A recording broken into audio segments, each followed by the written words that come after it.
अस्सलाम वालेकुम नाजरीन, जेटी व्लॉग में खुश आमदीद। उम्मीद करती हूँ आप सब खैरियत से होंगे। अल्लाह ताला आपको खैरियत से रखे, आमीन। आज मैं आपके लिए जो रेसिपी लेकर आई हूँ, बहुत सारे लोगों ने कहा है कि आपने इतना कुछ रेसिपीज़ में हमें सिखाया है तो आपने अभी तक चावल बनाने नहीं सिखाए। तो आज मैं आपके लिए जो रेसिपी लेकर आई हूँ वो चावलों की रेसिपी है। तो मैं आज आपके लिए मटर और आलू से पुलाव बनाना सिखाऊंगी, बिल्कुल ही सिंपल तरीके से।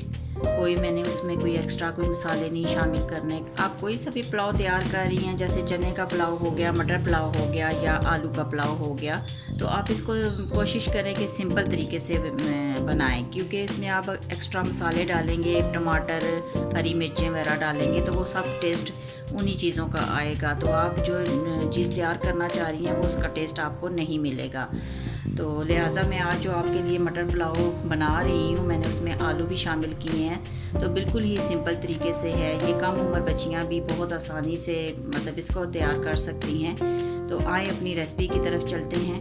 तो आज हम आपके लिए मटर पुलाव तैयार कर रहे हैं। बिस्मिल्लाहिर्रहमानिर्रहीम।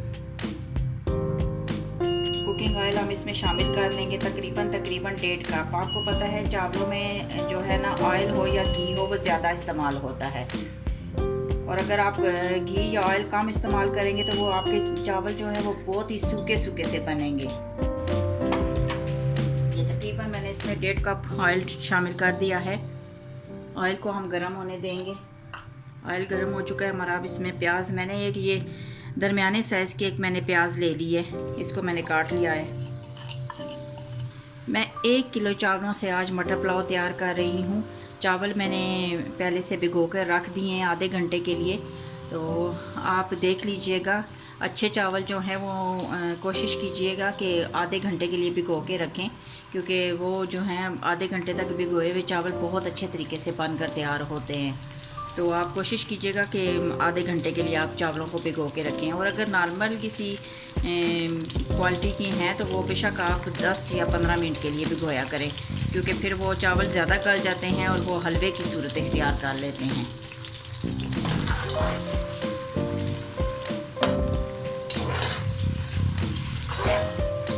और यहाँ पर हम प्याज को ब्राउन कर लेते हैं।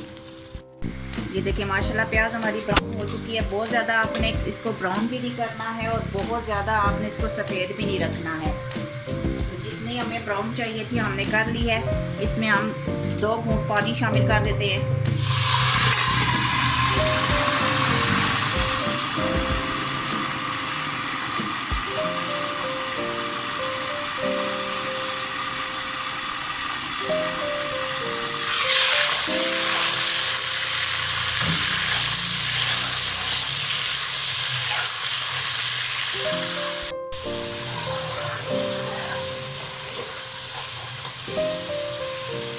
अब इसमें हम मटर और आलू, ये मेरे पास आधा किलो मटर थे जिनको मैंने छील कर अच्छे तरीके से धो लिया है, और मेरे पास 4 छोटे साइज़ के मेरे पास आलू थे जो मैंने छोटे पीसेस में काट लिए हैं। तो ये मैं इसमें शामिल कर रही हूँ।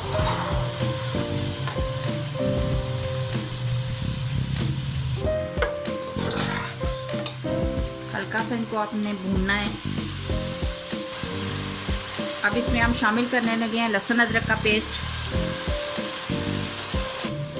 लहसुन अदरक का पेस्ट शामिल करने के बाद मैं आपको बता देती हूँ जो मसाले मैं इसमें शामिल करने लगी हूँ। ये मेरे पास दालचीनी के 3-4 टुकड़े हैं, ये मेरे पास काली मिर्चें हैं, ये मेरा सारा साबुत गरम मसाला है, और ये मेरे पास तेज़ पत्ता है 2 पीस हैं मेरे पास, ये चंद एक लौंग है मेरे पास, और 1 खाने के चम्मच मेरे पास ज़ीरा है, साबुत ज़ीरा।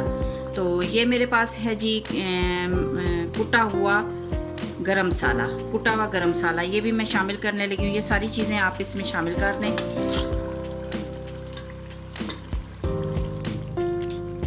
अब इसमें मैं कम से कम ये मैं खाने का 1 चम्मच इसमें नमक शामिल करने लगी हूँ, ताकि मटरों में और जो आलू हमने बीच में शामिल किए हैं उनके अंदर ये अच्छे तरीके से जज्ब हो जाए नमक। माशाल्लाह से मटर पुलाव का मसाला हमारा बनकर तैयार हो चुका है। अब इसमें पानी शामिल करने का टाइम आ गया है। पानी के बारे में मैं आपको बता दूं कि कुछ लोग जो हैं वो चावलों को नाप लेते हैं किसी बाउल से, किसी कप से या ग्लास से, तो उस हिसाब से फिर पानी शामिल करते हैं। लेकिन मैं अपने अंदाज़े से पानी शामिल करती हूँ, मैं नाप कर नहीं करती। तो आप अपने हिसाब से पानी शामिल कीजिएगा। अगर आप नाप कर पकाती हैं तो नाप कर पानी डालिएगा, और अगर आप अपने अंदाजे से डालती हैं तो अपने अंदाजे से फिर डाल लीजिएगा। ये मैं अपने अंदाजे से पानी डाल रही हूँ, क्योंकि मैंने चावलों को भिगो कर रखा हुआ है आधे घंटे के लिए। वो जो चावल भिगोए होते हैं वो भी अपन मतलब पानी चूस लेते हैं, तो लिहाजा हमने पानी ज़्यादा शामिल नहीं करना। ये मैंने अपने अंदाजे से पानी शामिल कर दिया इसमें। आप अपना अंदाज़ा देख लीजिएगा। शुरू में भी मैं आपको बता चुकी हूँ कि जो मटर पुलाव है या चने का पुलाव है या फिर आलू का पुलाव है, तो इसमें आपने टमाटर और हरी मिर्चें शामिल नहीं करनी, क्योंकि जब आप ये सब्ज़ी शामिल करेंगे तो वो उसका टेस्ट आएगा। जो आपने सब्ज़ी इसमें डाली है जैसे मटर हो गए तो इसका टेस्ट नहीं आएगा। तो कोशिश करें कि जो पुलाव आप बना रही हैं तो वो सिंपल तरीके से बनाएं। तो ये टमाटर और हरी मिर्चें, हरा धनिया वगैरह ये या तो फिर बिरयानी में अच्छे लगते हैं या फिर चिकन के पुलाव में अच्छे लगते हैं, और बीफ या मटन के पुलाव में ये चीज़ें अच्छी लगती हैं। तो ये इस तरह के सब्ज़ी वाले पुलाव में ये चीज़ें अच्छी नहीं लगती। तो कोशिश कीजिएगा कि आप इन चीज़ों को स्किप कर दें, टमाटर और हरी मिर्चों को सिंपल तरीके से बनाएं। इसका एक उबाल आ जाएगा तो हम इसको थोड़ी देर के लिए दम पर रख देंगे, ताकि हमारे आलू और मटर थोड़े से नरम हो जाएं। तो बाकी जो अब हम चावल डालेंगे तो वो जब दम पे रखेंगे तो वो उसमें बाकी जो है ना वो उसमें गल जाएंगे।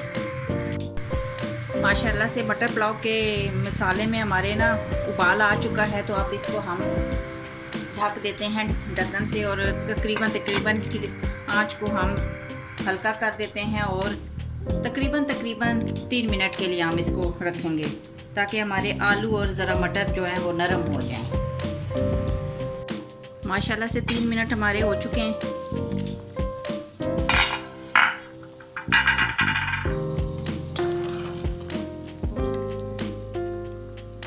ये देखें मटर नरम हो चुके हैं, आलू भी जितने हमें चाहिए थे उतने नरम हो चुके हैं। अब इसमें हम चावल शामिल कर देते हैं।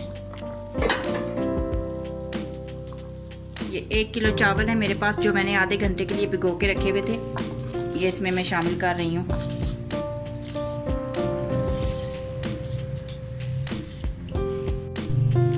ये मैंने चावल इसके अंदर शामिल कर दिए हैं।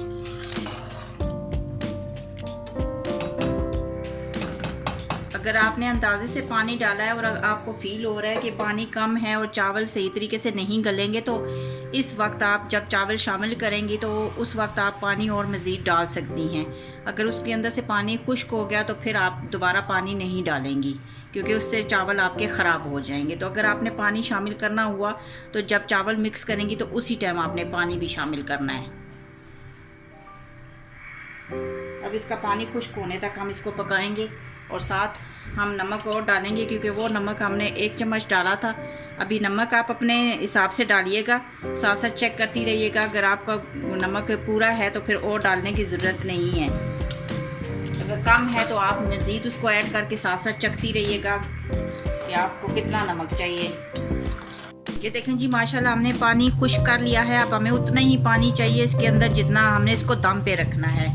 तो हमारे हिसाब से ये इतना पानी बहुत है दम लगाने के लिए। तो दम हम इसको लगा देते हैं। कोई सा भी आप कपड़ा ले लें।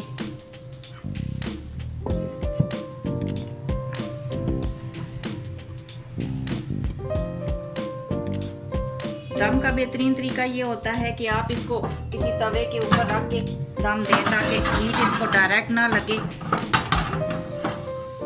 डायरेक्ट हीट से ना नीचे लगने का ख़तरा होता है कि चावल नीचे लग ना जाए पतीले के।